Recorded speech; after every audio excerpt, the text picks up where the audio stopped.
দেখো কালকে বাজারও মার্কেটে গিয়েছি, মার্কেটে যাওয়ানোর পর যেইভাবে গাড়ির কাদা পড়ে গেছে,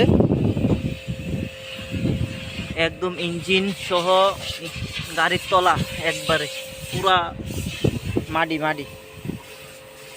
ওখানে ওয়াশিং করতে আসি।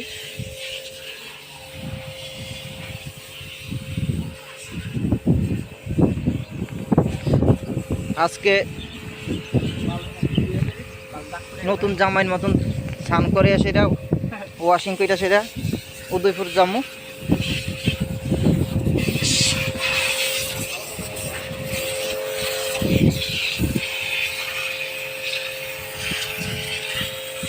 ওয়াশিং করতেছি, ওয়াশিং করার পরে উদয়পুর যাবো। কালকা তো একদম বৃষ্টি তুফানে প্যাকে একবারে শেষ। এই দেখো ওয়াশিং।